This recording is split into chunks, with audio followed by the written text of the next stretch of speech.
E eu estava refletindo aqui no livro de Neemias, e é um livro de muito impacto a respeito de como Deus pode fazer as coisas através de nós, e independente das nossas fraquezas, das nossas falta de capacidades muitas vezes, Deus ainda assim Ele faz, Ele opera, Ele manifesta, Ele realiza. E houve aqui uma reconstrução de muros. Eu incentivo você a ler o livro de Neemias, tá? Pega aí na sua leitura diária, inclua o livro de Neemias, e eu tenho certeza que Deus vai ministrar no seu coração. Amém? E amados, começar uma coisa do zero, começar algo novo, em geral vai ser mais fácil do que reformar. Construir um muro novo é muito mais fácil do que reconstruir aquele muro que um dia existia e por alguma razão se deteriorou. Porque o novo, ele já tem por si só uma carga de motivação, uma empolgação natural, onde a novidade já causa essa empolgação. Já reformar, reconstruir, o próprio radical aí da palavra, o prefixo recomeçar, refazer, já traz uma carga, amados, de cansaço, de trabalho dobrado. Ou seja, se você está refazendo uma coisa, é porque a primeira não deu certo, ou por alguma razão se quebrou. Então, se você está refazendo, é porque você está trabalhando pela segunda vez. Começou com né, já vai dar ideia de trabalho dobrado. E o trabalho dobrado, amados, ele é cansativo. Talvez fazer uma vez a gente fica até feliz e empolgado, mas repetir um trabalho que deu muito esforço, reconstruir, refazer, e aqui eles estão reconstruindo os muros. Mas eu quero que a gente se atente aqui para uma coisa que está presente na história da igreja. Houve um momento na história da igreja que ela era obscura, mas Deus levantou um homem para reformar. E é Lutero. Nós conhecemos a história. E se você não conhece, porque a igreja evangélica cristã é chamada de protestante, é porque a partir de alguns homens, e um grande nome aí do protestantismo é Lutero. E existe esse nome porque algumas pessoas decidiram reformar, ou seja, dar uma nova forma àquilo que já existia e na concepção deles estava em desacordo com a palavra. Por isso houve uma reforma. Mas o melhor da reforma, amados, tem a parte ruim, que é a empolgação. Você precisa se manter empolgado. Mas o melhor da reforma é que depois de pronto, fica melhor do que era. E a reforma da igreja ficou melhor do que era. E depois da reforma, nós vamos ter isso fatos na história. houve grandes avivamentos. E alguns queriam um avivamento, mas não tinha reforma. Porque a reforma, ela é um passo anterior. Por que a gente reforma um lugar? Para viver melhor naquele lugar. De repente, para ser mais feliz naquele lugar. De repente, para ter ali uma festa naquele lugar. E o que eu quero te incentivar nesses dias, e é o que Deus tem colocado no meu coração acerca da reconstrução dos muros, do recomeço, da nossa volta a uma rotina ou a uma coisa que era comum para nós antes, que paramos por causa da pandemia, e agora vamos recomeçar, refazer, reformar. E eu quero te motivar quanto a isso, amados, que depois da reforma vem a festa, depois da reforma vem o avivamento.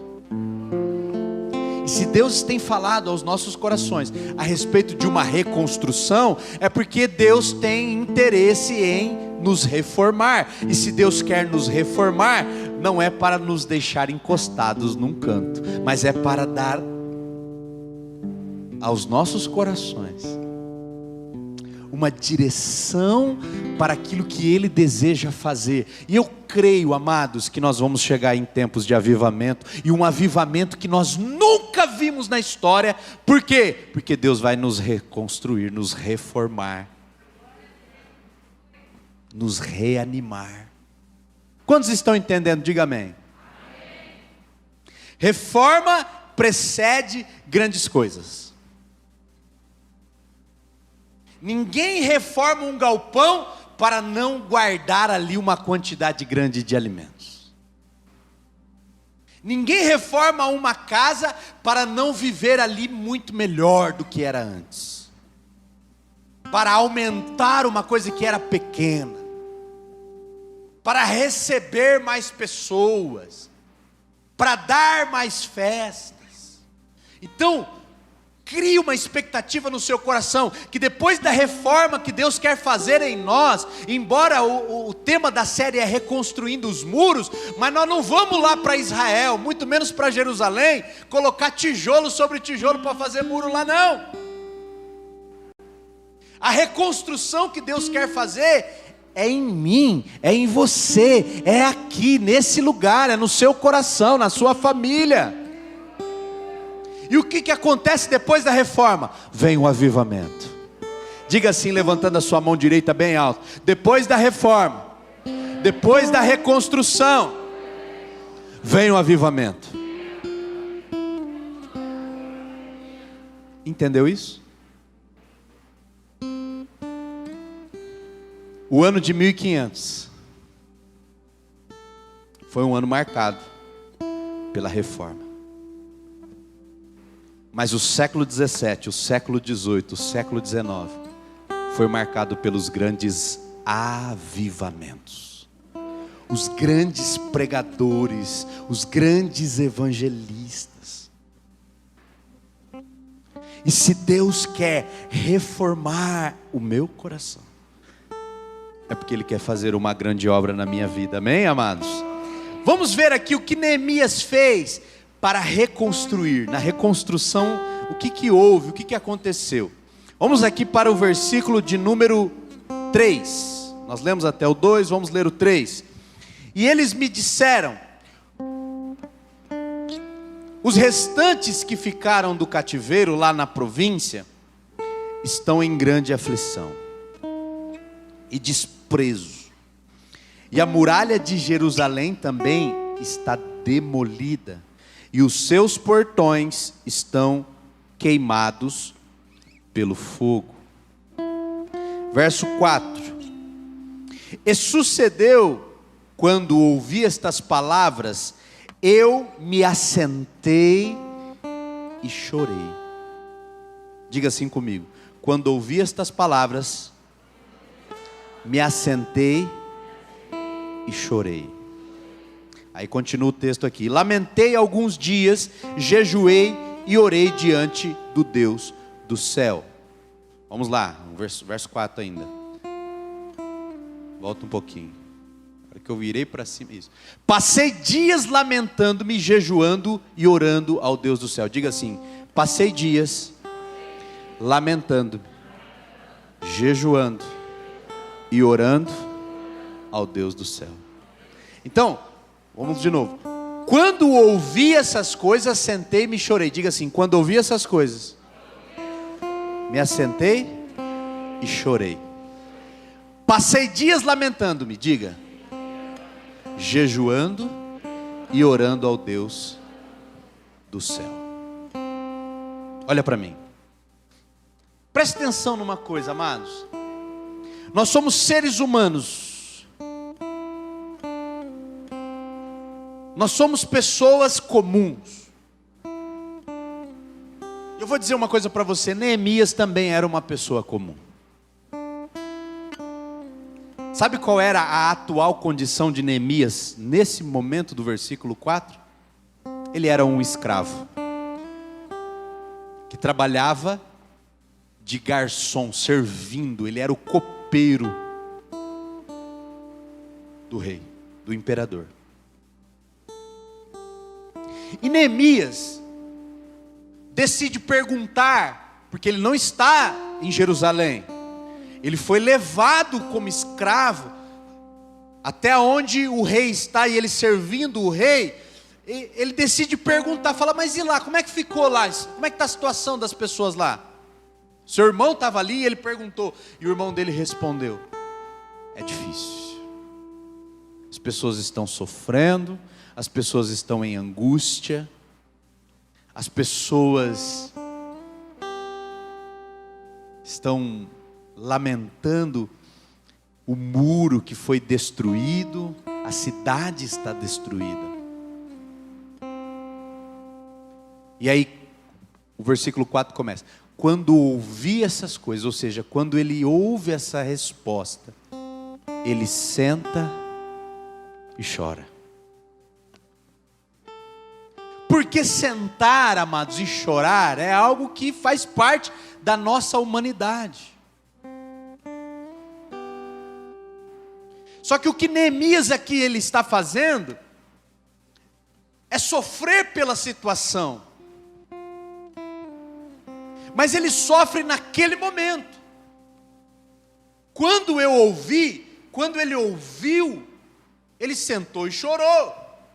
Mas foi por um pouco tempo, foi por poucos minutos. Não é problema a gente chorar por uma situação que não nos agrade. E de repente você chorou muito já por uma situação. E é melhor você chorar muito, mas por pouco tempo, do que todo dia você chorar um pouquinho. Primeira lição aqui do Neemias é essa. Eu vou chorar, eu vou sentir, eu vou até me assentar. Ele perdeu até o chão, ele teve que sentar. Mas foi somente quando ele ouviu, no momento em que ele ouviu. Ele não ficou o resto da sua vida chorando assentado por causa dessa situação. Ele chorou. E eu acho que não foi pouco. Chorou ao ponto de até se sentar.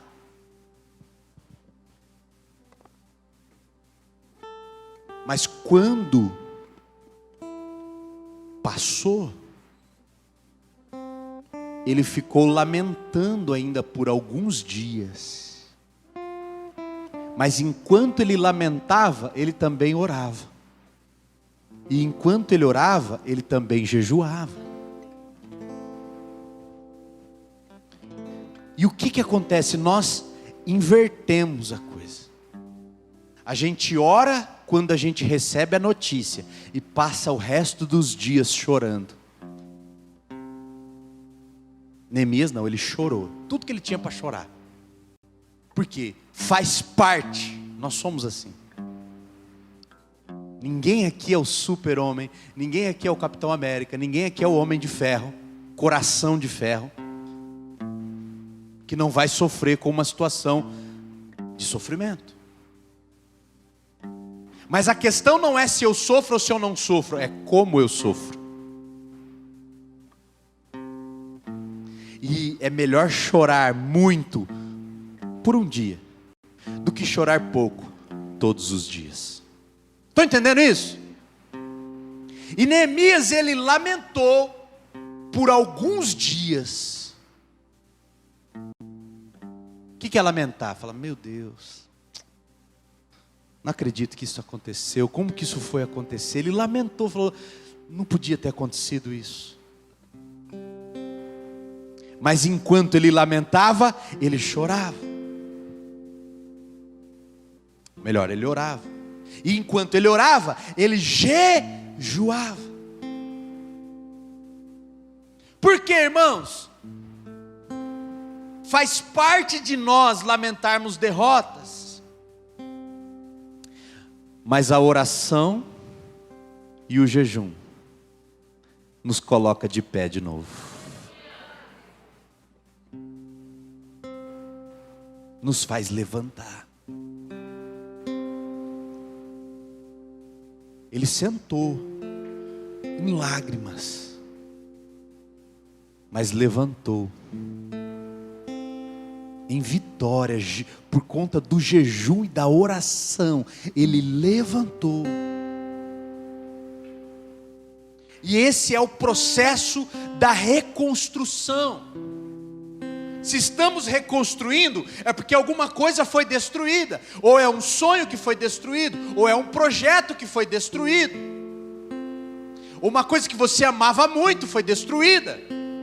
E se estamos reconstruindo, amados, o processo da reconstrução passa inevitavelmente pelo lamento. Nós vamos lamentar, vamos chorar, vamos até perder as ações por algum momento, mas chega o dia, chega a hora em que nós temos que nos levantar de novo. Não é para sempre que nós vamos ficar assentados chorando. Chega o dia em que nós vamos nos colocar de pé de novo. E a oração e o jejum é o que coloca você de pé. É o que levanta você, meu irmão. É o que levanta você de novo, minha querida. É quando você ora e jejua. Está aqui. Passei dias lamentando-me, jejuando e orando ao Deus do céu. Ele não passou dias chorando, não está escrito aqui isso. Ele não passou dias assentado. Ele só chorou e se assentou quando ele ouviu, no momento que ele ouviu. E depois ele passou o restante dos dias orando e jejuando e lamentando. Quer reconstruir? Quer recomeçar? Quer refazer? Quer restaurar? Você precisa orar e jejuar.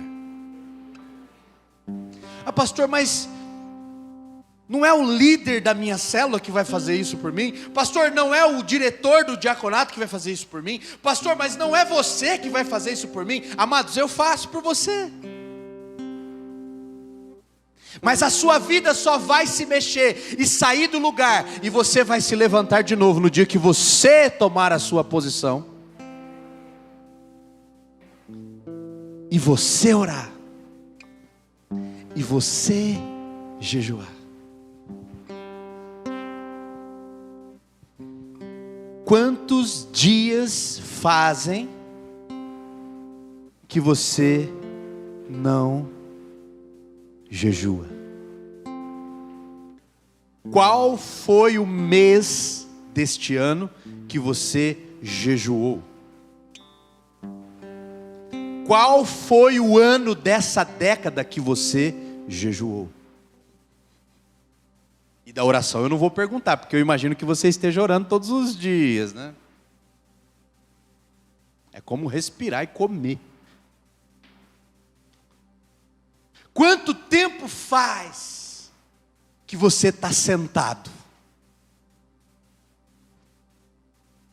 chorando.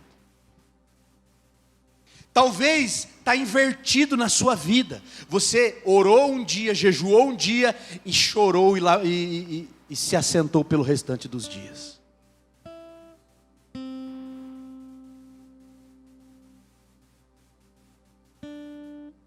Deus quer restaurar os nossos muros, amados. E sabe o que isso significa? Deus quer colocar você de pé de novo. Deus quer colocar você de pé novamente.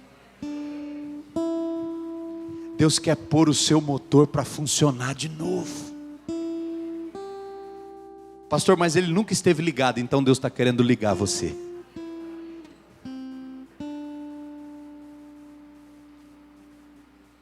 E não é me ligar, é ligar você. E amados, eu não tenho dúvida, pastora Fernanda, irmã Joana, irmã Marlene, irmã Neuza, Sueli, irmã Jô, Mateus, Alex. Se uma fagulha de alguém que entendeu o que Deus está falando conosco essa noite, e de repente alguém sai daqui falando, cara, eu preciso jejuar. E desse lado aqui começa algumas pessoas jejuar, que não jejuavam, estão jejuando agora.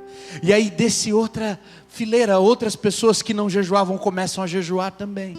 Aí de repente lá do outro lado, o Djalma, a pastora Jane, Jussara, o Natan, a Regiane, Natália, o Fábio, a Renata, as irmãs começam a jejuar também. E aí de repente aqui essa fileira também é tomada, e aqui é tomado. Amados, eu não tenho dúvida que depois da restauração completa um grande avivamento chega. Porque a restauração começa com oração e jejum.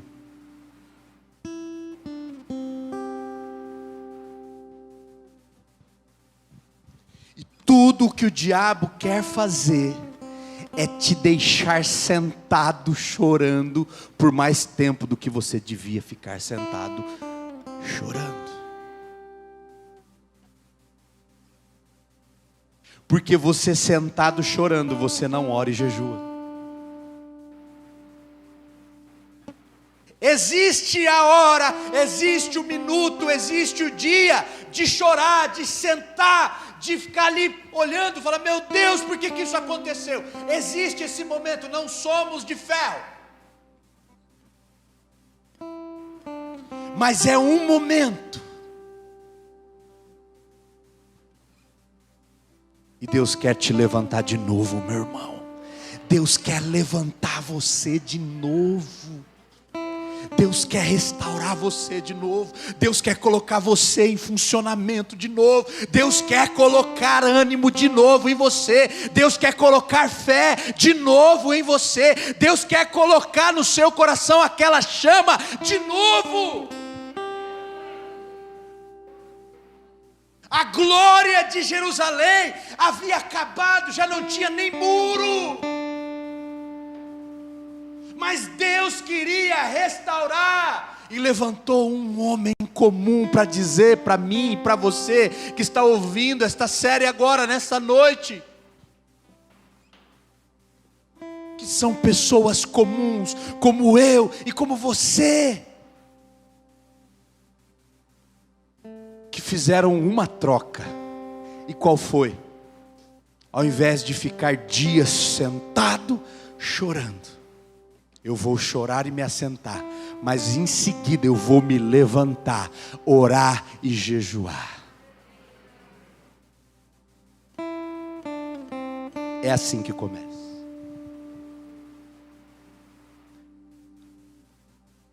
Diga assim comigo: tudo tem um começo, tudo tem um início,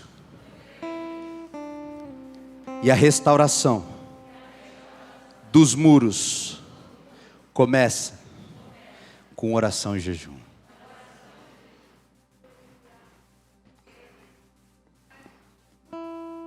5 glória a Deus e 2 aleluias, já são 7. 7 pessoas que entenderam.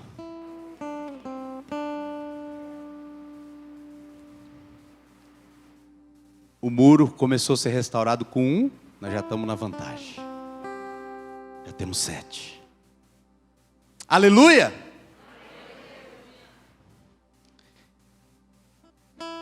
Capítulo 2.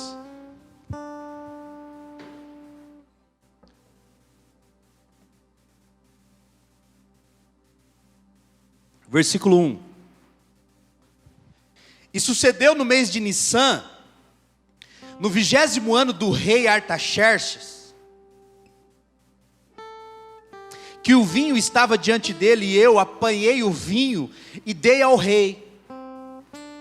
Ora, eu nunca tinha estado triste na sua presença. Olha aqui, irmãos, vamos fazer uma vírgula aqui. Neemias, ele era um escravo.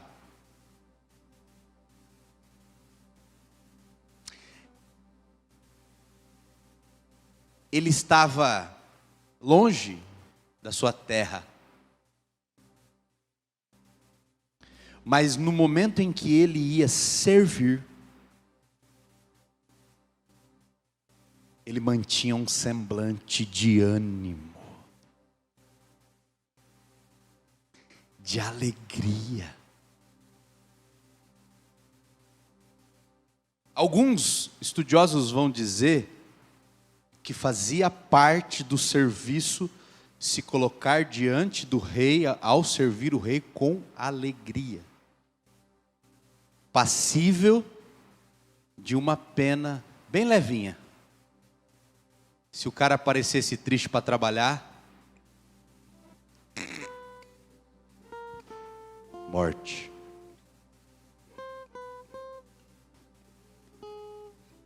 E aqui, irmãos, não sei te provar isso, não tenho como. Há um estudo, mas pode ser que não seja dessa forma. Mas nunca antes, Neemias falando, eu tinha estado triste na presença dele, do rei Artaxerxes. Versículo 2. Porquanto o rei me disse, por que o teu semblante está triste, visto que não estás enfermo? Isso não é nada mais que tristeza de coração. Então eu fiquei muitíssimo temeroso. É provável que seja verdade. Ele ficou com medo de morrer. Verso 3. Eu disse ao rei, que o rei viva para sempre. Como não estaria triste o meu rosto, se a cidade em que estão sepultados os meus pais está em ruínas, e as suas portas foram destruídas pelo fogo? Verso 4. O rei me disse, o que você gostaria de pedir? Então orei ao Deus dos céus. Verso 5. E respondi ao rei, se for do agrado do rei, e se o seu servo puder contar com a sua benevolência, que ele me deixe ir à cidade onde meus pais estão enterrados, em Judá, para que eu possa reconstruí-la. Verso 6. Então o rei, estando presente a rainha, sentada ao seu lado, perguntou-me, quanto tempo levará a viagem? Quando você voltará? Marquei um prazo com o rei, e ele concordou que eu fosse. Verso 7. A seguir acrescentei, se for do agrado do rei, eu poderia levar cartas do rei aos governadores do Trans-Eufrates, para que me deixem passar até chegar a Judá. Verso 8. E também uma carta para Asaf, guarda da floresta do rei, para que ele me forneça madeira para as portas da cidadela, que fica junto ao templo, para os muros da cidade e para a residência que irei ocupar. Visto que a bondosa mão de Deus estava sobre mim, o rei atendeu os meus pedidos. Irmãos, sabe o que representa esses versículos do 1 ao 8 do capítulo 2? Um plano.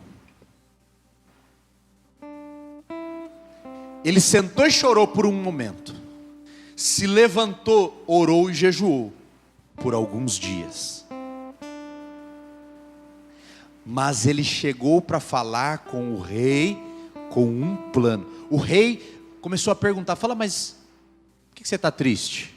E ele falou, estou triste porque a minha cidade, onde viveram os meus pais, e eles estão enterrados, está em ruínas. Falou, mas o que você quer pedir? Ele falou, eu quero ir lá para reconstruir. O rei, mas quanto tempo vai levar? E ele foi falando, respondendo. Mas quando você volta? Ele já tinha a resposta.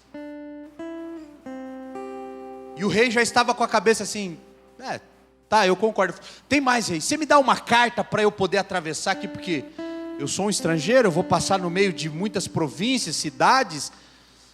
Me dá uma carta sua aí com o seu selo para que eu possa atravessar em tranquilidade. E pode me dar uma outra carta para que me forneçam materiais para a reconstrução. Amado, sabe o que é isso? Plano. Planejamento.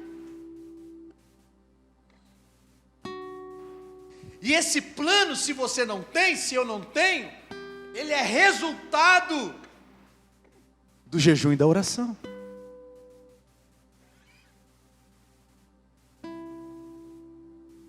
E o detalhe, amados, é que nós oramos quando recebemos a notícia e passamos o resto do dia sentado, chorando. E Deus, de alguma maneira, na sua misericórdia, abre uma possibilidade para nos abençoar. Mas quando essa porta abre, nós não temos um plano. Nós não estamos prontos. Nós não temos as respostas. Nós nem sabemos o que nós queremos. E aí, volta lá no início. Já jogou aquele jogo de tabuleiro, que às vezes você jogava o dado, e aí você estava na frente de todo mundo, e estava lá uma casinha que você caía, fala, volte 3 casas. E aí você voltou 3 casas. Ficou chorando sentado, Deus teve misericórdia, abriu uma porta para você, você não tinha um plano, volte 3 casas. E você está voltando 3 casas há muito tempo. Por quê? Porque você não tem um plano. Eu gosto de olhar a parábola dos talentos, amados, e ver que Deus, representado naquele senhor, dá 5 talentos para um, 2 talentos para outro, e 1 para o último, que foi o que enterrou, não é? Conhecem a passagem? Amém ou não amém, irmãos? Estão aí? Glória a Deus. Mas o que recebeu 5, o texto vai dizer assim, imediatamente após receber o talento, ele saiu para negociar. Amados, ele pegou o talento na mão, recebeu 5, ele não ficou nem assim, ó.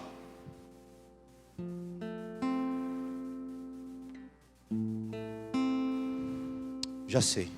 Não! O Senhor entregou o talento, ele pegou o talento e já saiu. Por que, irmãos, isso? Porque ele já sabia o que fazer antes de receber. Se Deus te abençoar hoje, abrir a porta do céu para você hoje, você sabe o que fazer com a bênção? Eu sei o que fazer? Será que eu tenho plano? E muitas vezes nós não temos talentos ou bênçãos, respostas, porque nós não sabemos o que fazer com essas bênçãos. E aí sabe o que a gente faz?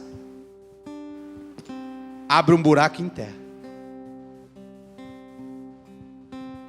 Deus quer isso?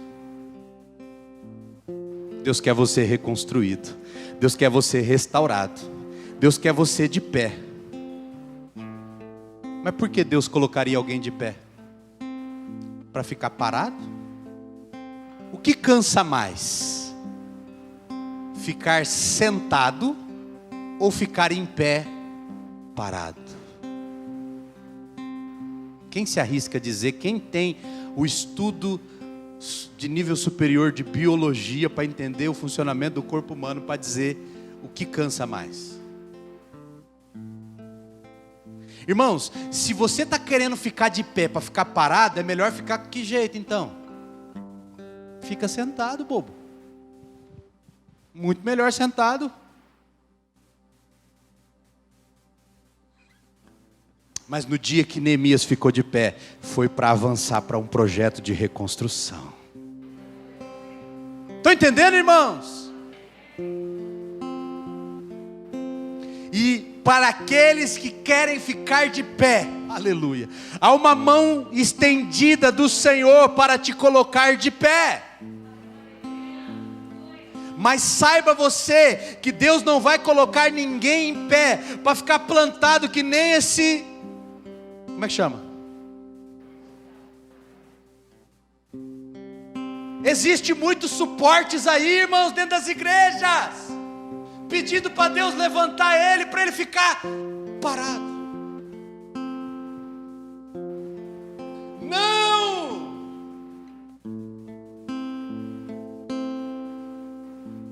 Neemias chorou um dia, lamentou um dia, sentou um dia, mas depois ele foi orar, ele foi jejuar, ele foi ficar em pé. Mas para quê? Para se movimentar, para falar com o rei, para pedir cartas. Neemias estava tranquilo, irmão. Ele era escravo lá, mas pensa que ele passava mal? Não, passava até bem. Podia dar de ombros para aquilo ali. Mas amados, em quem Deus tem um propósito, você não consegue largar de ombros. Não, larga isso aí. Porque Deus coloca você em pé para você movimentar, para você correr, para você andar. Mas não é para ficar andando em círculos.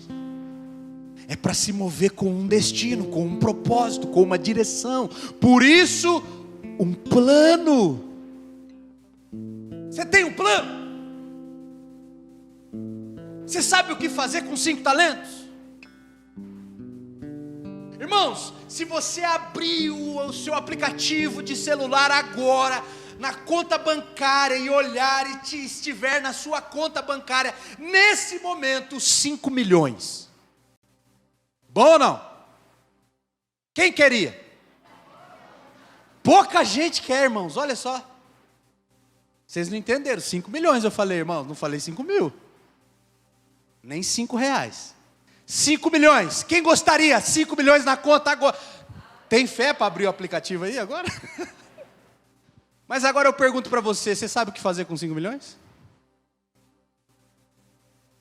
Será que sabe?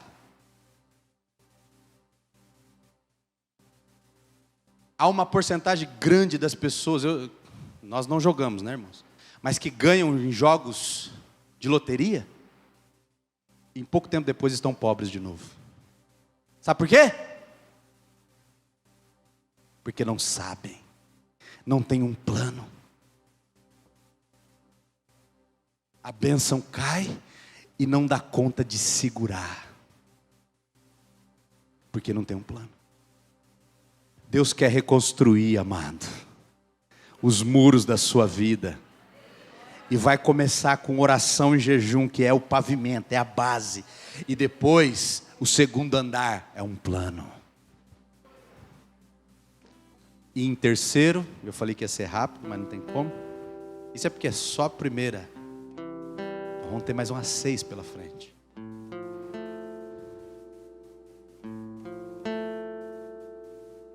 Depois de um bom plano,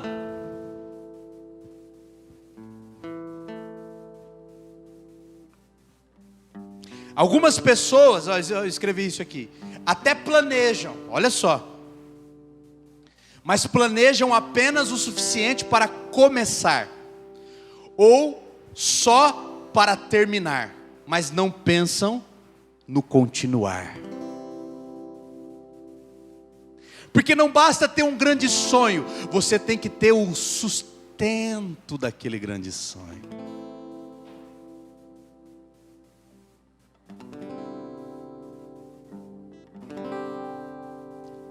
Deus quer que você chegue e alcance cada um dos seus sonhos, amado. Mas Ele quer te preparar muito bem antes, te capacitar. capacitar. Para quando o imperador perguntar, mas quanto tempo você? Tantos dias. Quando você volta? No final desses dias. E o que você vai precisar? Vou precisar de 2 cartas.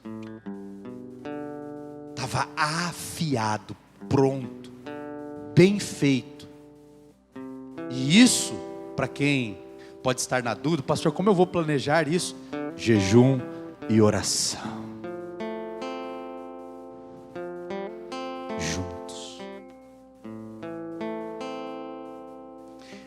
Capítulo 3, vou bem rápido aqui, não vou ler, mas cada versículo desse capítulo 3, irmãos, nós vamos encontrar pessoas, líderes, homens, que estavam junto com Neemias para, depois da oração e do jejum, depois do plano, esses homens estavam ali para a ação. Diga assim comigo: depois da oração, depois do jejum, depois do plano, vem a ação.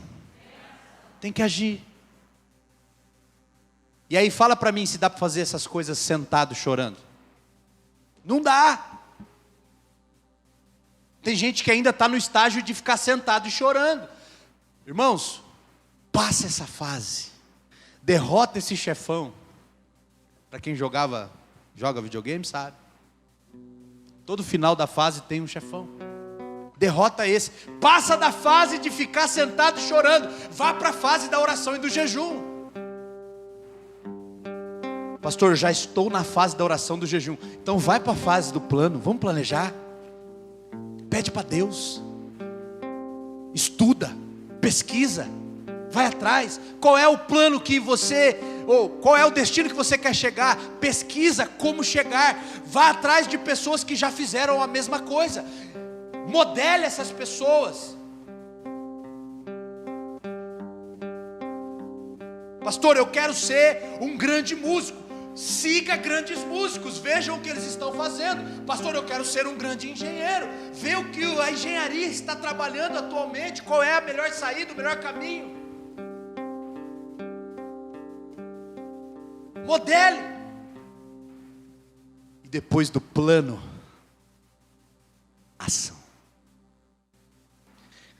Capítulo 3, você vai ler na sua casa, é isso, ação. E a ação envolve 3 coisas. Primeiro, a equipe. Você vai ver que Neemias tinha uma equipe. Não estava sozinho. Neemias contou com uma equipe que ela está descrita aí no capítulo 3. São várias pessoas junto com ele. Na ação, na fase da ação, você vai enfrentar obstáculos. Sambalat e Tobias representam os obstáculos. São 2 homens que é citado no livro de Neemias, que eu te incentivo a ler, para que você possa adquirir o conhecimento a respeito daquilo que nós estaremos ministrando nesse próximo mês. E aí no capítulo 6, verso 3, eu vou dar uma pulada aqui muito grande, mas nós vamos voltar nos próximos domingos. 6, 3. E eu vou concluir essa noite.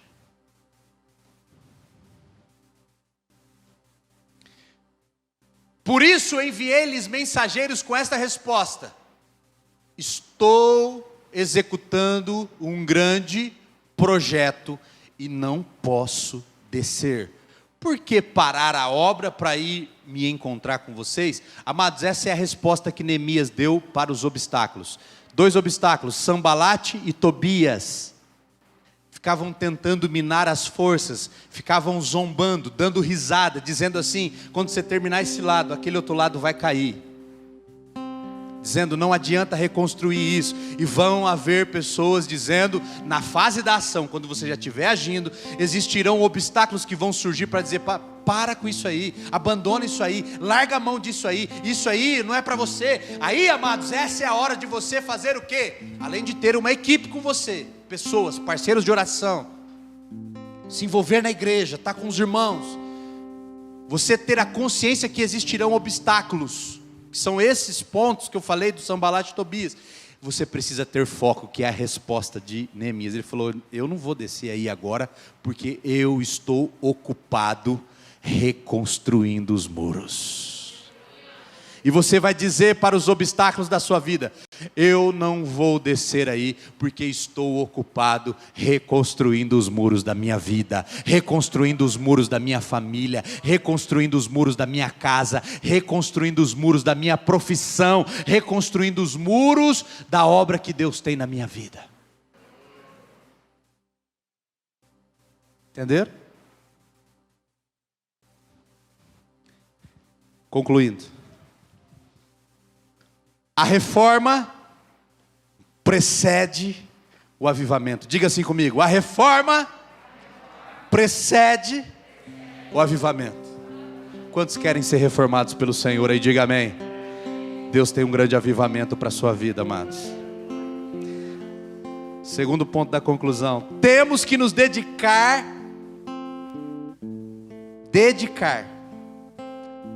ao recomeço e à reconstrução. E isso envolve basicamente se levantar do lugar que você está assentado e parar de chorar. Quem já ouviu, só quem já ouviu isso, da sua mãe ou da sua avó dizendo para você assim: engole o choro? Quem? Pouca gente, hein? Achei que tinha mais. Quem já ouviu isso? Engole o choro. A Regiane levantando a mão do Natan ali, ó. Ah, irmãos, como eu já ouvi isso. Aí eu ficava pensando, falo, cara, como é que eu vou engolir? Eu vou ter que engolir o meu olho, que a minha mente engole o choro.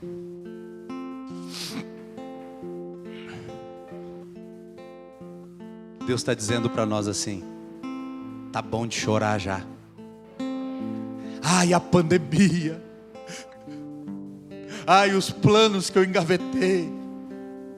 Ai, o distanciamento social, a guerra da Ucrânia. Irmãos, lamentamos.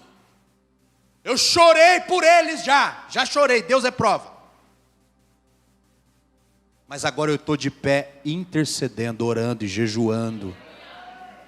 Por quê? Porque não é tempo mais de ficar sentado olhando para a tela do computador, lendo a notícia. Ai, coitadinho. Eu tenho uma enorme tristeza a olhar essa situação. Mas o que eu posso fazer?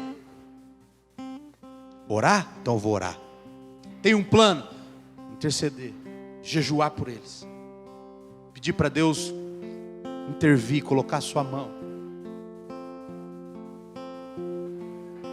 Começamos com oração e jejum. Um bom plano e agindo.